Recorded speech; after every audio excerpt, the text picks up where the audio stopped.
Hello students, आज मैं lines and angle exercise 5.1 NCERT का है आपको क्वेश्चन नंबर 4 से बता रही हूँ। जिन्होंने पहले नहीं देखे 1 2 3 मैंने इससे पहली वाली वीडियो में कराया।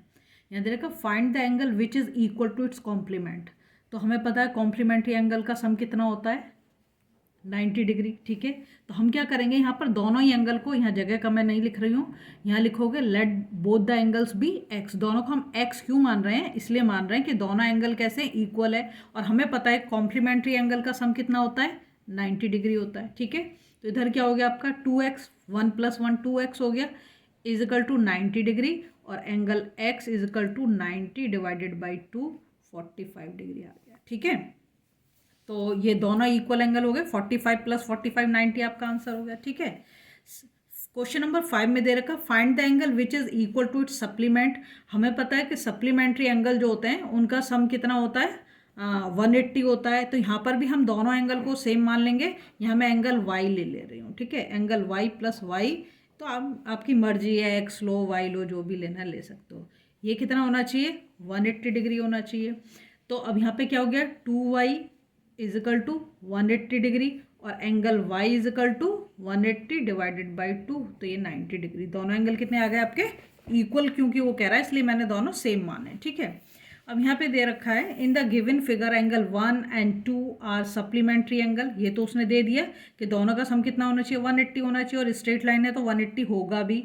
यहाँ पर वो कंडीशन दे रहा है if one angle 1 is decreased, what changes should takes place in angle 2 so that both angle still remain supplementary। तो वो कहता है कि एंगल 1 को हम क्या करें डिक्रीज कर दें, तो एंगल 2 में क्या क्या चेंजेस होंगे, और वो सप्लीमेंट्री भी एंगल रहने चाहिए। ठीक है, तो इस केस में आप क्या करोगे, आप लग दोगे एंगल 2 विल इंक्रीज।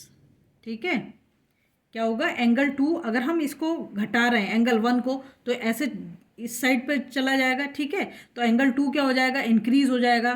कितना इंक्रीज होगा, जितना हम एंगल 1 को डिक्रीज करते जाएंगे उतना ही एंगल 2 इंक्रीज होता चला जाएगा। ठीक है, अब मैं नेक्स्ट क्वेश्चन बता रही हूँ। क्वेश्चन नंबर 7 दे रखा है can two angles be supplementary if both of them are, या तो दोनों एंगल एक्यूट हों, या तो दोनों ऑब्ट्यूस हों, या फिर दोनों राइट एंगल हों। ठीक है, तो हमें यहाँ पर मैंने यहाँ पे एक टेबल बना दी एंगल 2 और एंगल 1, ये एक्यूट ये एक्यूट। अगर दोनों एंगल एक्यूट हैं तो क्या उस सप्लीमेंट्री एंगल हो सकते हैं, दोनों एंगल एक्यूट एक्यूट होता है लेस देन 90 डिग्री। तो लेस देन 90 अगर हम ऐड करें तो वो 180 तो हो नहीं सकता, इसलिए इसमें लिख दोगे आप नो। ठीक है, अब यहाँ पे दे रखा ऑब्ट्यूस और एक्यूट, एक एंगल एक्यूट हो और एक एंगल ऑब्ट्यूस हो तो हो सकता है, पर यहाँ पे इसने हमसे दोनों के बारे में पूछा है। तो दोनों एंगल अगर ऑब्ट्यूस होंगे तो दोनों ही फिर मोर देन 90 हो गया, तो मोर देन 90 हो जाने से भी वो नहीं हो पाएगा। ठीक है, तो वो भी नहीं हो पाएगा।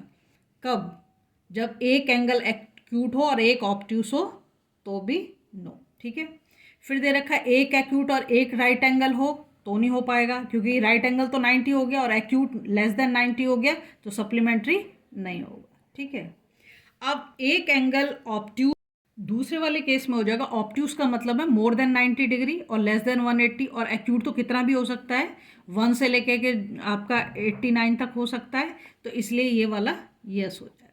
ठीक है, अब यहाँ पे देखो ऑब्ट्यूस और एक्यूट सेम पोजीशन हो गई, तो ये भी क्या हो जाएगा यस हो जाएगा।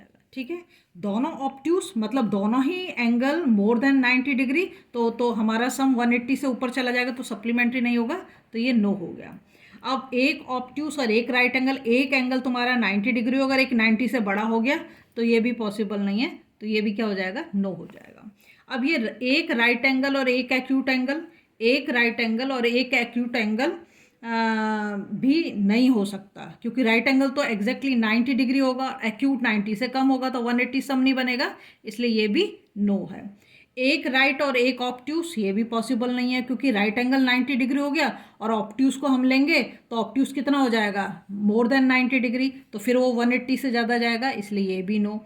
एक राइट एंगल और दूसरा भी राइट एंगल, दोनों राइट एंगल में तो 90 + 90 तो 180 हो जाएगा, तो ये वाला आपका यस हो जाएगा।